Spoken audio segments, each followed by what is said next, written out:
Batman Gotham by Gaslight, The Kryptonian Age, issue 4, Andy Diggle writing with Leonardo Fernandez on the art.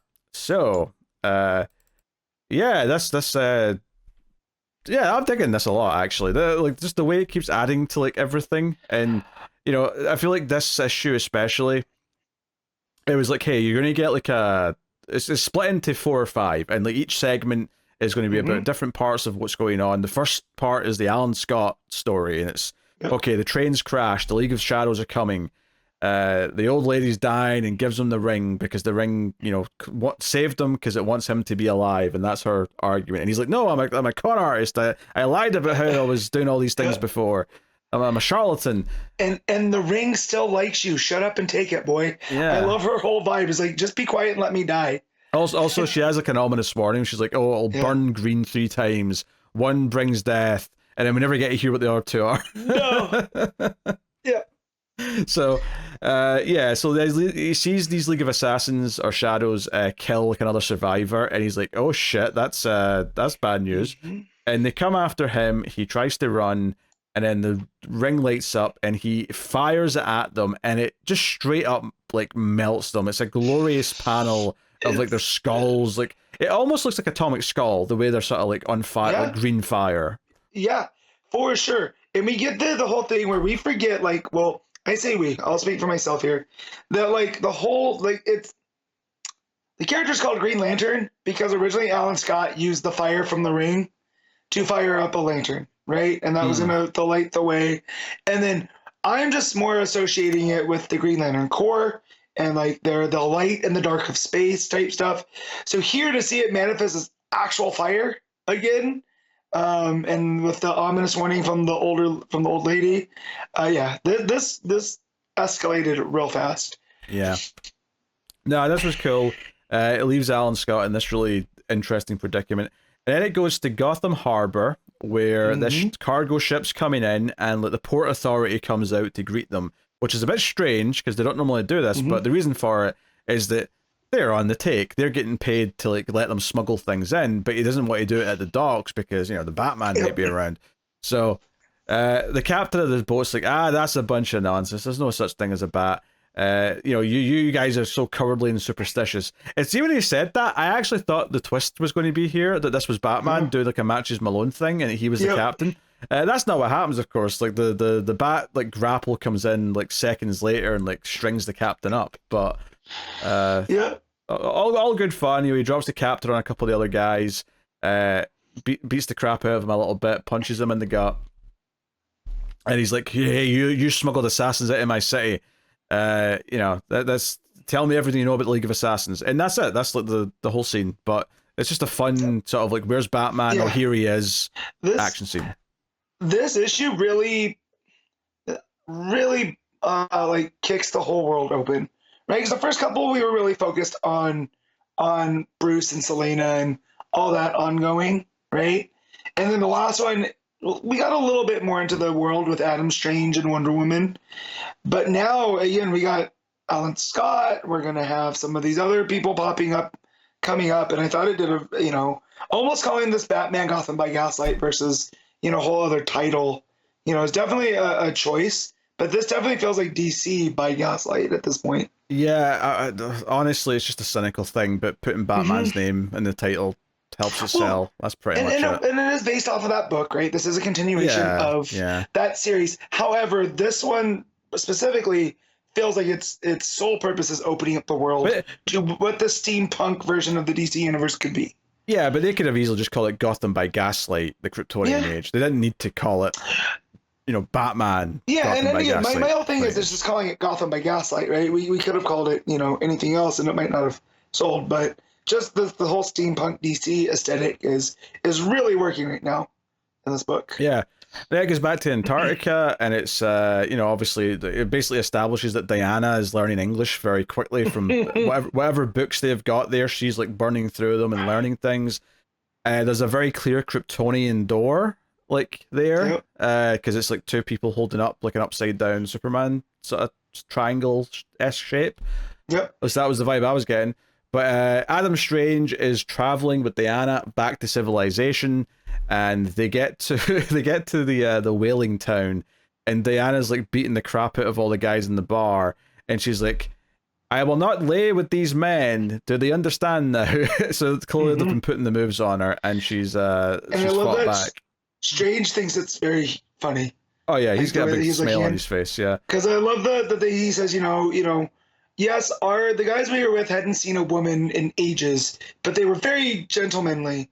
Same could not be said for the men in this whaling town. And then it's just somebody getting thrown through the wall, by Diana.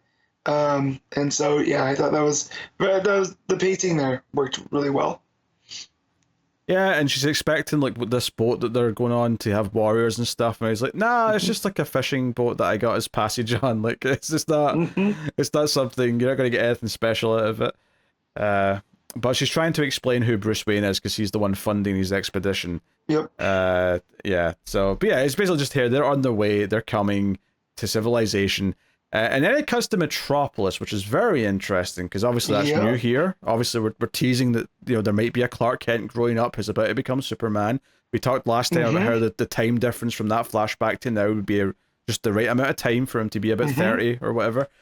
But yeah, I actually love this page because I think the choice of like the coloring and the harsh white of the sky makes the building really kind of feel, I don't know. Like, yeah, it's Art Deco. Just it feels like the shadows are nice and harsh. It's the complete antithesis of everything we've seen in the dark and smoky, dingy Gotham. Right? Yeah. Metropolis is its alternate, and everything is bright and white, and almost looks like the building looks like it's made out of like alabaster or ivory, and it's this ivory tower amongst the skyline.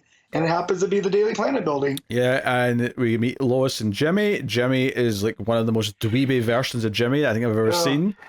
And Lois is essentially his girl Friday. The way that she talks. Who wrote this? It's Diggle. Yeah, you could tell he's having fun writing her dialogue because it's very snappy. There's a lot of alliteration. It is, I know I'm not going to read a lot of it, but yeah, it was a joy to read. Yeah, no, it's definitely going for a vibe. It feels like characters who are talking a bit more than people actually did, but it kind of, because people in movies talked like that from the 40s, it kind of feels like it's going for that kind of vibe. I see a huckster peddling bunk. I debunk it. And she says flim flam. I see a fraudster flinging flim flam. I flatten it. And for the record, I'm not suggesting this is set in the 30s or 40s. I know it's closer to the start of the century, but there wasn't movies being made that, well, at least not, feature-length noirs. They weren't talkies. They were more of the train coming through. Yes, they were much simpler. It was the facing the moon and things like, or trip to the moon. As it was but called. That is her vibe. Is that kind of 30s, 40s? Yeah. Kind of the traditional Lois Lane from that time period, right? That's the actual time period she's from. Yeah, and not only that, she's like determined to prove that Lex Luthor is like evil and a villain. And Perry's like, hey, there's no proof, blah, blah, blah.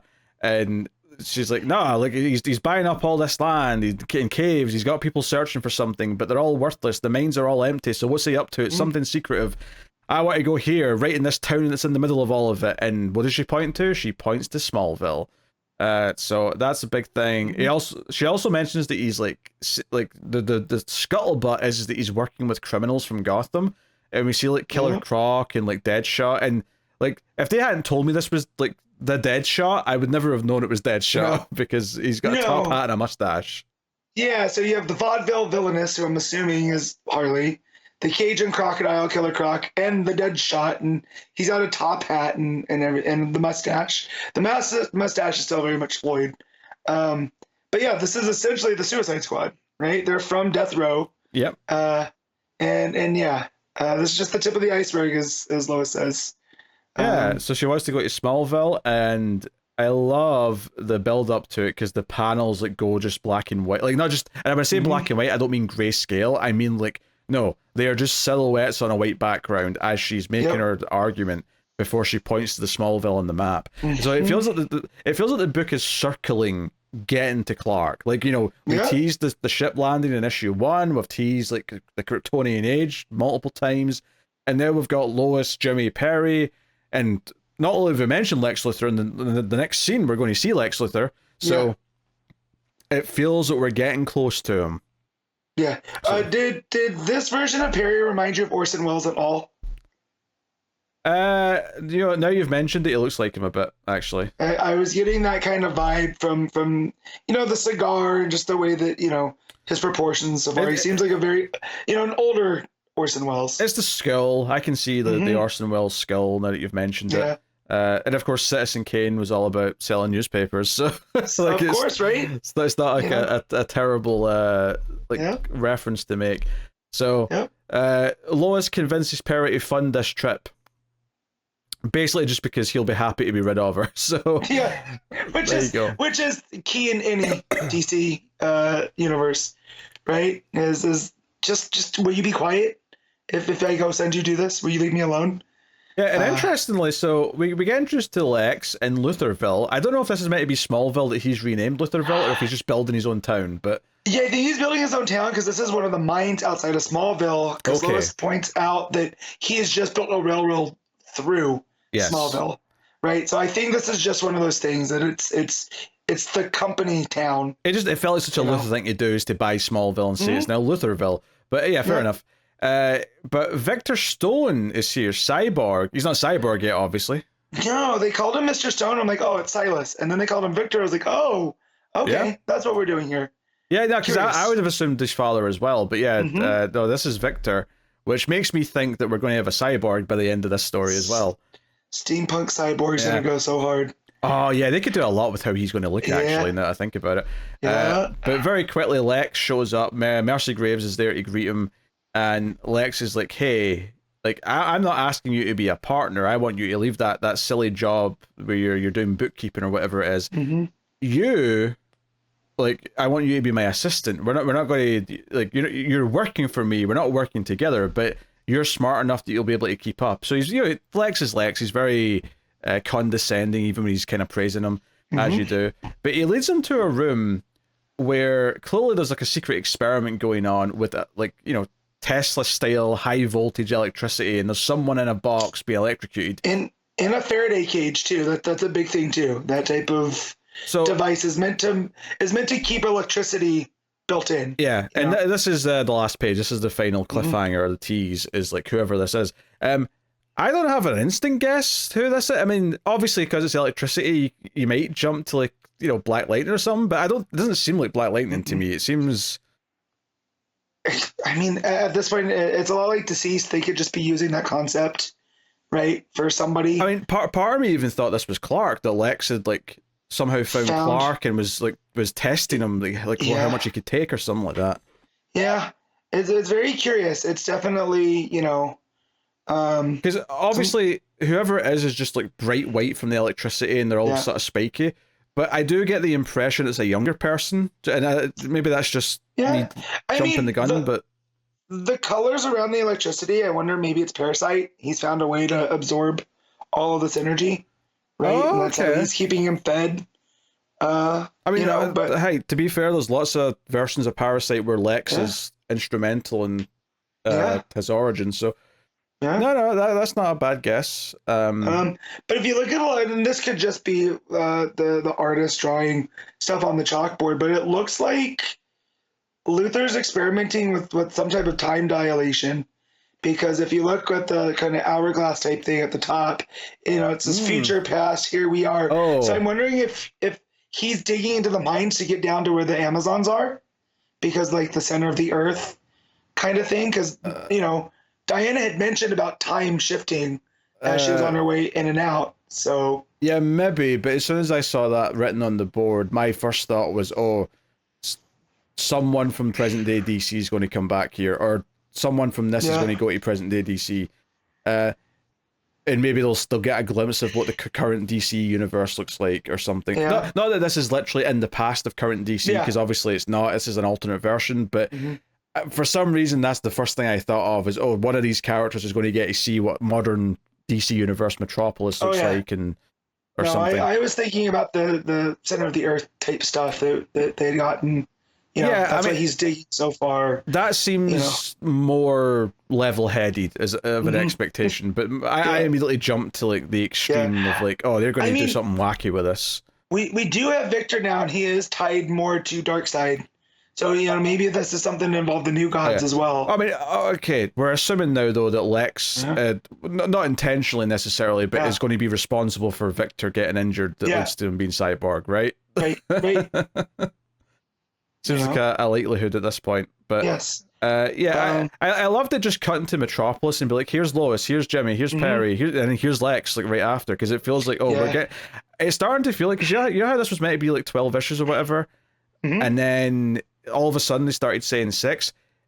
I do still think this is going to be more than 6. It's just that maybe they're splitting it in 2, because I'm starting to get the feeling that the cliffhanger at the end of issue 6 is seeing Superman for the first time, and that's going to be like the break point where it's like, okay, we'll be back for volume 2 in a bit of time, because I don't believe for a second that this whole story is going to be wrapped up in 2 more issues. I feel like we're still just setting things up. This just opened up more, right? Like, this feels like we're a quarter of the way through the story. We're it's just picking up now. Like, all the pieces have been laid. Now we just have to follow them to their conclusions. But so I looked on League of Comic Geeks and the I don't want to spoil anything, but there's something on the cover of issue 5, so that suggests something else. But back to this issue, back to 4.